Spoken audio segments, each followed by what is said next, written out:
Hello guys, welcome back to the Evergreen RX. I'm your host Hayden, licensed mental health therapist, Cancer Moon, and the first to get deep at any party.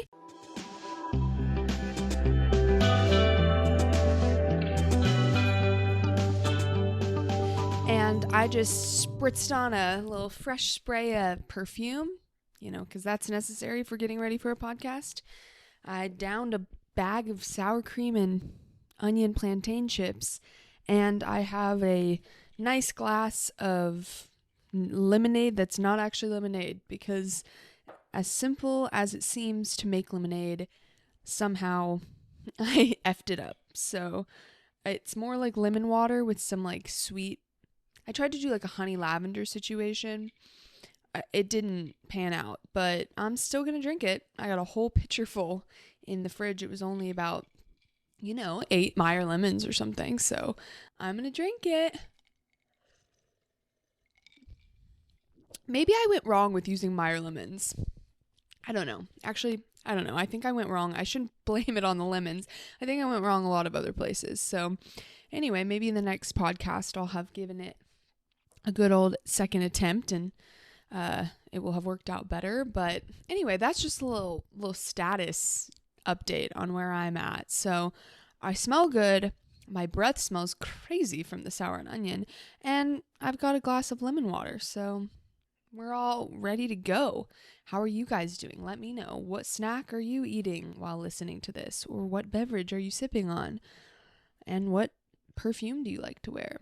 Anyway, I would love to know and stay in the loop with you guys, because I think all that's very important. And it's funny to see as the podcast has gone on, the level that I feel I need to show up and present for you guys, it's just slowly decreased, which I think is a good thing, because let's keep podcasts casual. Why do you have to be all crazy? Most people are listening to the audio format anyway. But I'm like, let's just keep it low key. It definitely makes my life easier, and hopefully you guys don't mind it, because I'm not really getting as gussied up and getting my game face on as before. But maybe that just also comes with time and skill that I've gained. But so I hope you guys have liked the last couple of episodes. If you haven't listened to them yet, go listen, because I'm really liking the direction that things are moving in. I'm liking some of the questions that I've answered recently. If you guys don't know, if you're new here, you can submit your questions to be answered on a pod.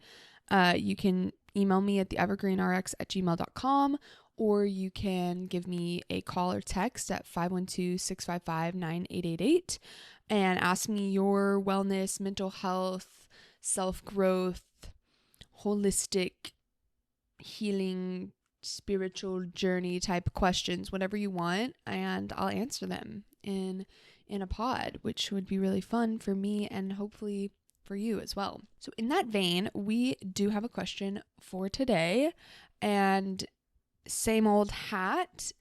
These are my opinions I'm going to be sharing, and I want you to take what you want and forget the rest, because I don't have all the facts. I don't have all the information. The point of this podcast is to not be dogmatic, to not be a authority figure, an expert, in case any of you guys were really feeling like I was giving authority and expert energy. But I don't want to fill that space. I feel like a lot of people are already filling that space online, and I'm just here to share what I know, what I've experienced, and start a conversation with you guys so we can all figure out our own prescription for living well. Isn't that cute? That's why it's the Evergreen RX prescription. Okay.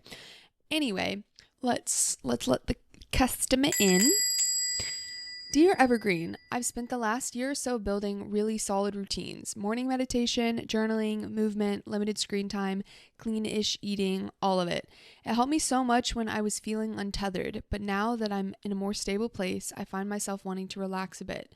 Maybe sleep in sometimes, skip a workout, or scroll a little bit at night. Nothing too extreme. The weird thing is, it makes me feel uneasy. I keep wondering, am I backsliding? Am I losing the version of me I worked so hard to become? And then I get mad at myself for even caring so much about doing everything right. I guess I don't know how to tell the difference between self-compassion and self-sabotage. How do you let yourself be softer and easier without feeling like you're falling apart? Oh my God, this is so relatable. And I feel like I say that every single time I answer a question, but that probably makes sense because I think the people listening to this podcast are the ones going through the same kinds of things that I am. That's the whole point. But this one really strikes a chord in me because if anybody's been around since the very beginning of the Evergreen RX, my first episode was on freeing yourself through ritual, I think is what it's called, because routines have been the foundation of my wellness journey. That's where it all started, back basically when I was in middle school, and then just built and got more involved since then. But, I feel like this is the bedrock for so many people's health journey, for people in therapy, like anybody kind of seeking to expand or to improve their lives in any significant way. I feel like routines tend to play a big role in this. And we hear people talk about routines all the time. Do y'all remember when bullet journaling was a big deal and like habit tracking, creating your own habit trackers? That shit was crazy. Like, I don't know if y'all were really into the bullet journal scene, but the spreads that people would do and like the art and the detail and the crisp lines and like everything was so perfectly neat. It was so crazy. I mean, like cool, but also a lot of work. And habit tracking was such a big thing. Like, check off, did I drink my amount of ounces of water a day? And did I meditate for 20 minutes today? And did I get sunshine and blah, blah, blah, blah, blah. And it'd be like a list of like 15 habits track every single day. And we were all like, yes, more of this. Yes, we all need it. And I think that still is true for a lot of people. I think that's still how a lot of us feel, is like adding all these habits. That's the way to like joy and happiness and contentment. I hear that all the time in the therapy office too. People are like, I just need to be better like at my like healthy habits. And then like everything would be good. And I'm like, I mean, that would help probably. But also, as you'll hear in this question, that's not everything. And it sometimes is like a bridge. We can use these routines as a helpful bridge to wherever we're trying to get to, and like kind of the next level in our growth. But yeah, that was a big thing. Habit stacking, like figuring out a way to optimize your routine best and include as much as possible. But we don't really hear people talk about tearing them down, tearing our routines down. And I believe I'm here to get on my soapbox and argue that there is a time and a place to tear your routines apart, or to take them, or to dismantle them bit by bit. I think that's just as important as building the routine. Because what do we think? At least what I used to think was like, I'm going to build this routine and oh my God, it's so good and I'm really on it. And what? I'm going to do it for the rest of time? For the rest of my life? Like, otherwise I'm backsliding? That's kind of the mindset, is like, so if I stop this at some point, is the only possible explanation for why I'm not doing this anymore because I'm backsliding and I'm not like maintaining the level of joie de vivre that I used. I don't know, but yeah, so what if a routine is good for you in one stage of your life and then your life changes and it's not so good for you anymore? We can think big changes, moving cities, getting new jobs, but also just like you're not a student anymore and you're, entering the workforce, or it was summer and now it's winter and so it doesn't work for you as well. I hear this all the time with people getting into relationships. I think it's so intriguing, like that. I don't know if you guys can relate to this, but when I have friends that start dating and they get like a little bit panicked, a little frazzled, like, maybe they were single for a while and they got their routines really down and they felt like they were kind of doing their thing and they were on top of it. And then they start dating someone and then they want to see that person and incorporate that person more into their life. And then it's like, oh my God, but that means I'm giving up all this stuff in my life. And one thing I like to say is like, that's to be expected for a big life change, like getting in a relationship. That's a good thing if you are excited about something new and you want to put more of your focus towards it. It's also a stage, like the honeymoon stage. It's just a phase and it's going to pass. And so maybe you'll kind of slack on some of your personal routines a little bit at the beginning of a relationship. And as things stabilize, you kind of get back on it a little bit. And maybe it looks different because you work out with your partner now and you used to work out alone, but you come back to it in a big way. I think that's very plausible too, and happens for a lot of people. But it's just funny, like there's this resistance to change that we all have, and it can come up in these moments of like even good change. We're like, but what about my routine? What am I doing? And so two things I wanted to touch on, two specific like wording things from this question, are about like backsliding and losing a version of yourself. Because my thought with this is like, yeah, sometimes you actually will backslide, quote, air quotes. Okay, guys, like I don't really love that word for it, but I do want to talk to this part of the fear, which is like, you will backslide. Yeah, there's all these reframes I can bring, and I think sometimes we feel like we're backsliding when really we're just growing and changing and evolving. But also sometimes we really are kind of taking a couple of steps back, or it really feels that way. And for this, I say something I've probably said in episodes in the past, but we have to think about, I use this metaphor a lot for healing, but I think we can use it for a lot of different things, because most of the time we're not just like moving in like forward momentum, going straight the whole time. Like sometimes we're going to take a little detour. Sometimes we're going to hit it in reverse for a little bit. Sometimes we're just going to hit brake, and just put it in park. And things in life do that, where we just have to fully go on pause. And when we think about it, like if you're healing a cut or a wound, and you imagine that, your wound, it's making forward progress, it's closing a bit, it's scabbing over. Well, there's always times where the scab falls off or gets knocked off, and that kind of hurts, or you pull it off.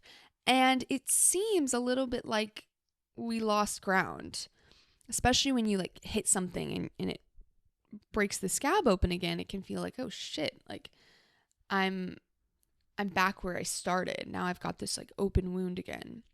But if we really look closely and we tracked it, if we were to take pictures day by day, there still is progress. And there is something, there is something to be learned and to be gained from the times that we've stepped forward, even if we feel like we step back off of it a little bit.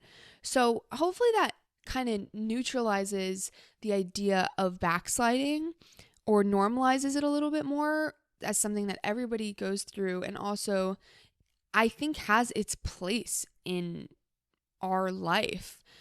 This is such a cliche example, excuse me, but it's a good one. You wouldn't look at a tree that loses its leaves and be like, damn, you were doing so good. You were so full. Why didn't you keep going? Now you've lost all your leaves. You're going to have to start over. Damn, that sucks. You wouldn't look at a tree and think that. So maybe borrow a little bit of that tree wisdom for how you talk to yourself. So sour. So then the other piece of this that I want to specifically speak to, the languaging that stood out to me, which is about finding yourself. Like in the question, this person says, like, I find myself wanting to relax a little bit more, and I'm wondering the difference between self-compassion and self-sabotage. So why I paired these together is that part of you that says, I kind of want to relax a little more. Like, I think I am going to sleep in a bit, and I'm maybe going to miss that workout class that I normally go to. That is the self-compassionate part. That is not self-sabotage. Self-sabotage could be, I'm going to stick on this routine so long that I will get burnt out and I will have to give it up completely, because now I've run myself into the ground and I actually have to dig myself back up out of the ground because I have pushed it so far. That would be more like self-sabotage. But allowing yourself a little bit of space and a little ease, and, loosening up the knots a little bit on how much you expect and how consistent you have to be, that is self-compassion. And, it's listening to your body, trusting your intuition, allowing for flexibility. Flexibility and flexible thinking is one of the best signs of a regulated nervous system. This is a good thing to me when this person is saying like, I was on it. I was in this rough spot and I built these routines from the ground up and I really was on it and it helped me a lot. And now I'm relaxing a bit. I'm like, that's good. That is what we want to see, because now you're doing you're on more solid ground. Your mind, your nervous system is able to kind of take a breath a little bit. And what happens when we're in that space is that then our perspective can widen and it's not so black and white and it's not such rigid thinking. And so when you notice that flexibility, take that as a good sign. So there's also a catch-22 here, which is a part of the kind of dualistic thinking that is more common when we're feeling a little bit threatened. So the catch-22 can be like, I'm mad at myself for even caring. Like, why am I so bothered by this? But I'm also mad at myself for feeling like I'm backsliding. So then we're stuck because it's like it's a lose-lose. And so that's, again, a place where this self-compassion can come in on like, was I going to do this until the day that I died? I care about it because these routines have really helped me out of a dark place. So it makes sense I would care. It makes sense that maybe a part of me would be feeling a little bit threatened and a little scared that I'm going to go back into that dark place. That is a big thing. It's like, if I loosen the reins, then I'm going to be depressed again or whatever. Makes sense where that comes from. It can be a little bit black and white again, because you've had all this time of building these helpful routines and doing your morning meditation and your movement practice and like getting more in tune with yourself through meditation, through journaling, getting to know yourself better, listening to yourself more. That's how you can even notice, like, I don't actually want to go to the workout today.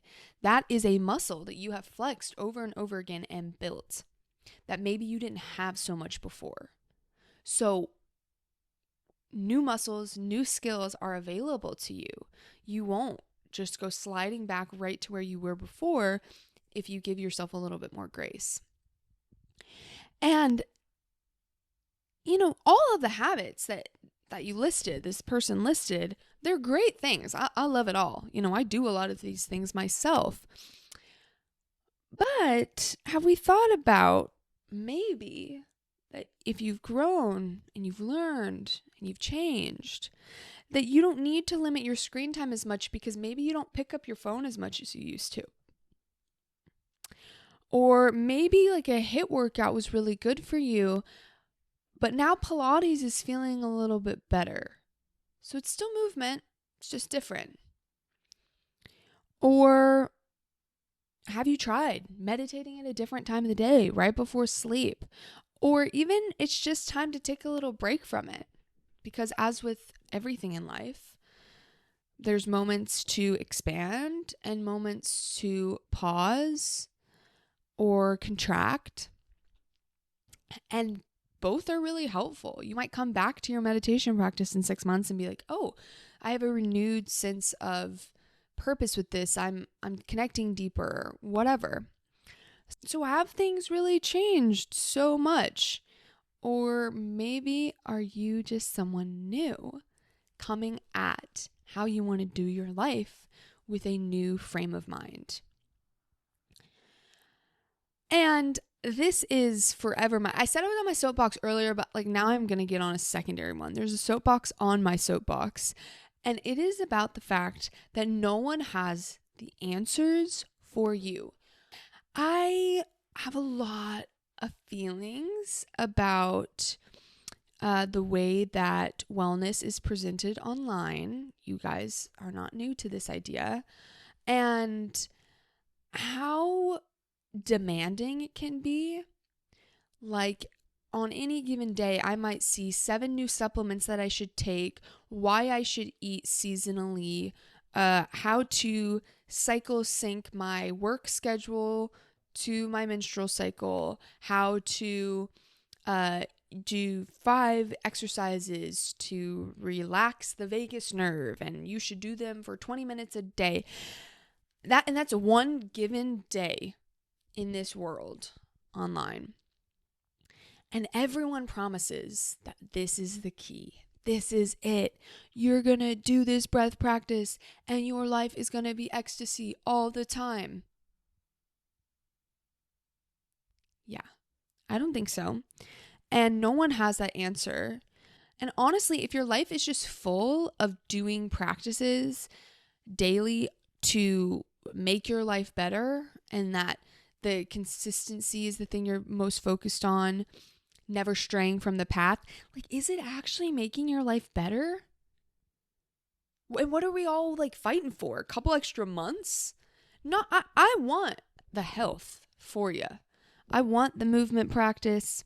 I want the clean eating, whatever floats your boat. I want it for you. I want it for myself. But sometimes we have to step back and be like, girl, I'm not going to outrun death.